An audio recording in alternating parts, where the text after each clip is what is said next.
senator from the great state of Kansas. Senator, welcome. Rich, what a night. And I hope your listeners, by the way, listened to President Trump on his town hall a second ago, too. He was on fire. Oh, yeah, we got a lot tearing to it talk up about tonight, though. But boy, it's good. So let's talk about this, because I think a lot of people have been really, I don't want to say bloodthirsty, but for lack of a better word, I'll say it, have been eager to see some accountability of Secretary Mayorkas. American people want to see accountability, that the number one national security threat to this country is our open southern border. Every state is a border state, every city a border state, 300,000 young Americans dead from fentanyl poisoning, and that's the tip of the iceberg. You know, your little intro there from Congresswoman Jackson, I just would respectfully disagree. The impeachment hearing is about high crimes and misdemeanors, and it's really up to that committee, to the House, to decide what's a high crime or misdemeanor. But I'm going to be very specifically here. The number one law that Andrew Mayorkas broke is the parole issues that he's doing. That he has given parole to 1.7 million illegal immigrants, groups at a time, dozens, thousands at a time. And the parole law clearly states it should be one person at a time, a case-by-case situation. He's derelict in his duties in the sense that he's not, that he's broke the law, and also he's not enforced the law. The Secure Defense Act of 2006 says he has to maintain operational control of the border. With over 1.5 million gotaways, how can you say you have operational control? That brings us to his lies to Congress when he tells us that he has operational control, that there's no crisis going on there. And we could continue this, but he's derelict in his duties. He's broken his oath. He's not kept our border secure. He's not protected us. His oath says to protect us from enemies, foreign and domestic. He's done none of those. That's absolutely, I think, grounds for impeachment. Now, let's talk about the allegations that he's lied under oath. And it seems to me like he has. He seems very inconsistent with the facts, right? People ask him questions. He says, no, that wasn't that way. He's real clear about his response, but it never really matches up to everything that we can see with our own two eyes that's happening at the border. I know that you've called him out for lying multiple times under oath to Congress. Tell us a little bit more about it. Well, I think, how do you know when he's lying? When his lips are moving. But I think when we just discuss with him, what exactly is going on when the FBI director is sitting right next to him, and he says he looks everywhere he looks, he sees blinking lights of the dangers going on across the country. Hundreds of known terrorists have been let loose in the country. I mentioned the 1.5 million gotaways already, the 26 Chinese nationals. What am I missing here? The tens of thousands of aliens of interest as well. And for him to sit there right next to the FBI director and say, there's no crisis, there's operational control at the border, I think that's the basic lie to the American people. Yeah, I would agree with that. And with your resolution for no confidence, what's the significance of that? Is it just an on the record statement saying, "Hey, we think you stink," or is it a procedural thing that would help with impeachment? I think there's several reasons that we went ahead and did it. We actually introduced a resolution last April. We're kind of waiting for the right moment to ask for this unanimous consent. We want to get the Democrats on the record. We want to get them on the record that if they will not agree with this unanimous consent, that we have no confidence in him. So the impeachment has to originate on the House side, and then if they impeach him, then it comes over to us for the trial. So we wanted to get the Democrats on record, which we did. And I think it was ironic that only one Democrat had enough guts to show up and speak on behalf of Mayorkas. Only one Democrat versus there was, I guess, a half a dozen Republicans in favor of this motion of no confidence in the secretary. As we listened to his argument, it occurred to me that this to them is an immigration issue, but to me it's a national security issue. I'd love to fix a broken immigration system, but to me, what the priority is the national security issue. Number one threat to our national security right now is that open border. So I'll put the Democrats on the record. And the last thing I would say is this. Public sentiment in many ways drives an impeachment hearing. And we want that drum to be beating, just like, we appreciate you speaking about it tonight, Rich, that putting some wind beneath the wings of the Republicans over there doing this hearing. This is very important. Public sentiment is important when it comes to an impeachment hearing. Well, I can tell you, when people call this show, and we air not in all 50 states, but from one coast to the other for sure, and we get so much response from people where I would say it's probably one of the top issues that people are really hot about is immigration. And Mayorkas seems to be so. I think what's really particularly infuriating about him is that he's not just a slimy politician, or like you said, if his lips are moving, he's lying. But it's more so that he tries to deflect every time he's asked a question, makes it seem like nothing's going on, everything's okay. Sure, we have operational control, when I think everybody's not blind and they can see what's happening, and people feel like, your testimony and your actions and your job, in effect, is by every sense an insult to the intelligence of every American. Yeah, tell that to the 300,000. Yeah, tell that to the 300,000 American families who lost a loved one from fentanyl poisoning. Tell them that the border is under control. But to your first point, first of all, the border is the number one emotional issue to folks back home. This is what they talk about the most, is the border, and that they don't feel safe anymore. Look, we're numb to inflation, just absolutely numb from inflation. I know they're saying inflation's only 20%. When I go get groceries, it feels like my groceries are up 30%. You can no longer afford to buy a new home. I have kids that are young, married with kids, and they can't afford to buy a new home. The mortgage rate, the mortgage payment has literally doubled. So it is just totally infuriating to Americans to think that this border is open. Yet the number one job of the president is what? Is to keep us secure.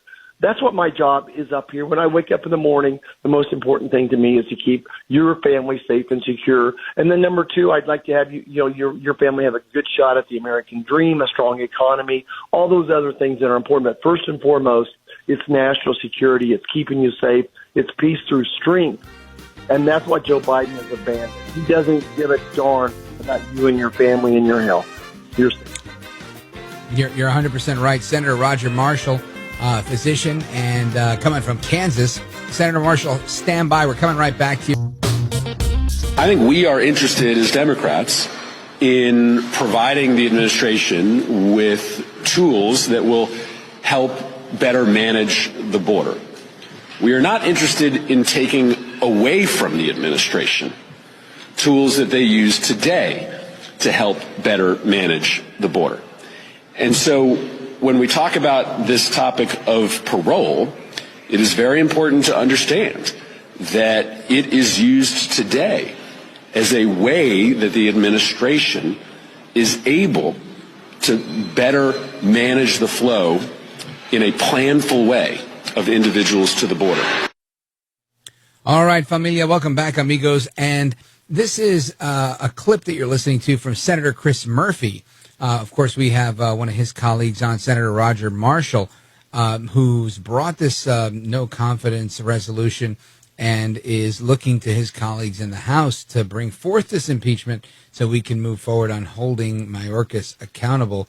Senator Marshall, when you hear Senator Murphy say that we're not interested in taking away Biden's ability to parole millions of illegal aliens, what's your response to that? How do you react?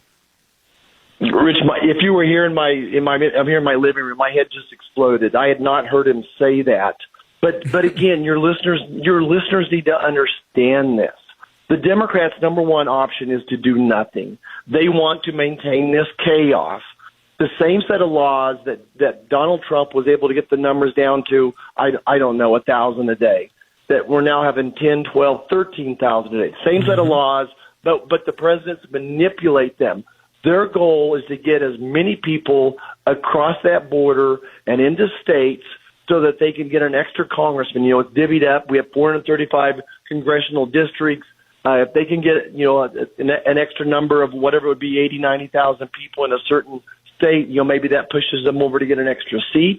There's talking about not registering these people to vote. They're just going to let them vote without any type of ID. They don't care if they're a citizen or not. This is their goal. America needs to understand the Democrats want this problem, and they're willing to let 300 Americans die every day from fentanyl poisoning in order to achieve the goal. But this parole, this is exactly what I was talking about earlier. Mm-hmm. This is the law that they are breaking.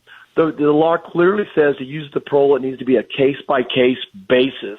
And instead, this president is letting tens of thousands of people in at a time on this parole. And that's why it's so important that we address that policy and figure out a way to tie Joe Biden's hands when it comes to using parole.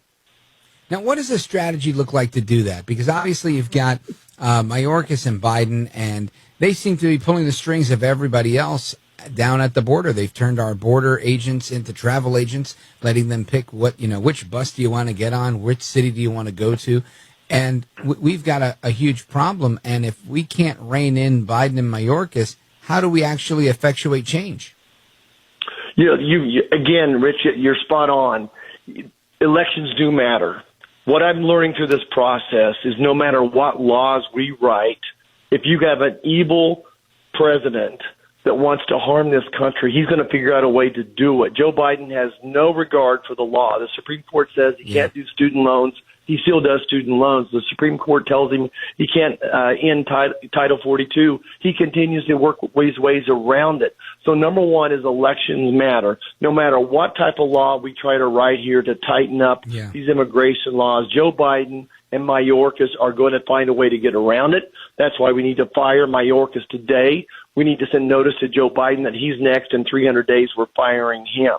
So they manipulate the laws in different ways. They just ignore the laws. Elections do matter. Amen to that. I like the way that sounds. And it's important, I think, because, obviously we got to vote these people out. But we also have, I think people are looking to folks in Congress, folks in the Senate, to bring the heat. And I think you're doing that in so much as bringing these resolutions. Ultimately, this is, I think, holding his feet to the fire, keeps the media kind of in check, where they're kind of forced to cover it, right? They can't ignore it and say that, we're doing the right thing or whatever, that, we started these problems in the Northern Triangle, or blame it on climate change, or blame it on whatever else would they like to blame it on. Ultimately, I think when this is happening, they're forced to report on it. Or is that naive of me to think? Well, Rich, I think you're right in the sense that I am seeing the national media finally starting to carry some of these pictures that you and I have been talking about. I've been at the border, I think, 3 or 4 times now, and the media refused to show them. But now, for whatever reason, they're being forced to show them. I think, number one, when you see the challenges in Chicago and New York City, in some of these sanctuary cities, that they're realizing the impact that's going on in those cities, let alone just remember what it's like in Texas when it's exponentially worse, when they're getting that 10,000, probably 3,000 or 4,000 people per day into different communities just being flooded by it. So even today, Democrat senators are walking up to me and whispering, we hope we can figure this out. This is unsustainable. We lost another person in my community from fentanyl poisoning. Those types of conversations are happening, but we can't talk enough about it. I think that this will be the defining issue of this next presidential election. Yeah, I tend to agree with that. And let me just remind our audience that we're on with U.S. Senator Roger Marshall, Republican from Kansas. He's a physician, and he's bringing the heat. He's bringing the heat, saying that Mayorkas has lied. He's brought forward a no-confidence resolution of Secretary Mayorkas to the Senate floor, saying he's derelict in his duties. And hopefully this is just a foreshadowing. It's just the beginning. Dr. Senator Marshall, I want you to stand by. I have a couple more questions for you. I'm not sure if you heard some of the stuff that Fauci's had to say, where he says, there might be some validity to this lab leak theory and other things. I'd like to pick your brain on that stuff when we come back. When they hit me with this question, Dr. Fauci was not a huge factor in my administration. He became a much bigger factor in Biden's administration. He was there. He was somebody that was in government for 40 years. He did it for 40 years. So a long time. And what do I say? You know, you've been doing this for 40 years, get out. But he wasn't a big factor with me. He was a really big factor after I left with Biden. Former President Trump on the town hall stage tonight talking about Dr. Fauci. Of course, you've got a separate debate going on with Ron DeSantis and Nikki Haley. And Chris Christie's bailed out. He's no longer in the race. Our guest is Senator Roger Marshall. And, Senator, I want to get your thoughts on Dr. Fauci. He claims that he's open to the ideas, keeping an open mind with respect to the lab leak theory that, you know, this may have been accidentally leaked from the Wuhan lab. What are your thoughts on Dr. Fauci? Yeah, I think Dr. Fauci is another person I'm surprised can sleep at night, being at least loosely responsible for the death of 1 million Americans. Look, Dr. Fauci loved gain-of-function research. For 20 years, he was working on gain-of-function research. He and the laboratory down at North Carolina University figured out how to do the protein spike. We were funding Wuhan in this particular research as well. Wuhan had even sent us an application for the research project designing exactly how they would make something like COVID-19. All the evidence points that this virus was made in a lab in Wuhan, China, partially funded with American dollars, and Dr. Fauci's hands all over this. I have no doubt if I had a jury in front of me, I could get a liability lawsuit against him. I'm surprised it hasn't happened already. I mean, what are the chances? What are the chances of this virus being, starting in Wuhan, China, probably one of 2 or 3 places in the world that was doing research on this? I mean, coincidences don't happen. It was a perfect virus. It was already adapted, a perfect protein spike that fit onto human lung cells. We even grew the mice in our own laboratories in North Carolina that had this receptor, a human receptor on the lung cells. Wow. We shipped those to China and we taught them. We taught Dr. Shi how to do this protein spike and to do this gain of function. So yeah, Fauci's hands are all over this. This virus was made in a lab in Wuhan, China, and we can prove it. Outstanding. I'm sitting here thinking, and I'm thinking, how does, luckily you're trying to hold Mayorkas accountable, but how does anybody hold Fauci accountable? He says what he wants, he does what he wants, then he retires and he's out the door. Yeah, it's a tough one. He's one of the toughest people we've ever had as a witness. The problem, though, the way we do these hearings is I get 5 minutes with him. Rand Paul gets 5 minutes with him. And, this is pretty heady stuff. Rand and I are both doctors. Bill Cassidy, Dr. Cassidy does a good job with it as well. But everyone else is off on some type of social ventures. So it's tough as nails to hold him accountable. People could go to our website, marshall.senate.gov. We have a videotape that we made, a kind of a YouTube film describing the history of COVID. I was the first person in Congress, January of 2020, talking about that this was going to be a problem. But it's tough to hold him accountable at this point in time. It would take some type of a COVID commission, like a 911 style COVID commission. And by the way, I worked on that across the aisle and got it passed out of committee as well, but we didn't get the House to ever take it up. So it's a tough one. Yeah. Now, before we part ways tonight, Senator, I wanted to get your take on what you see happening with politics moving forward. We've got President Biden, who is the presumptive nominee for the Democrats. He doesn't seem to be campaigning much, and I understand he thinks he has some incumbency protection, but he's not even on the ballot in certain states. To me, as an observer of politics for a couple of decades, I tend to think this guy's not taking this run seriously, and he's not going to be the guy. Am I alone in that thinking? Do you agree with me? What are your thoughts? On whether Joe Biden's going to be the nominee or not? Yeah. Gosh. So I'm not a politician. I truly am a physician. I think anything could happen. Sure. I could sure see something happening to his health suddenly, and he's unable to move forward. A whole lot of things could happen. All I can tell you is elections do matter. What I do know is if Donald Trump is elected, we're going to have a secure border. We're going to have a strong military. We're going to have adequate energy. We're going to drill, baby, drill.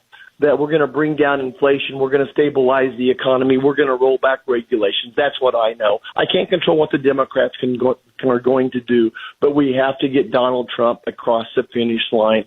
People need to get out and vote. If they want to vote early, it's okay. We're going to have to get out there and, chase some ballots legally, do it the legal way. We've got to get Donald Trump across the finish line. It's just that simple.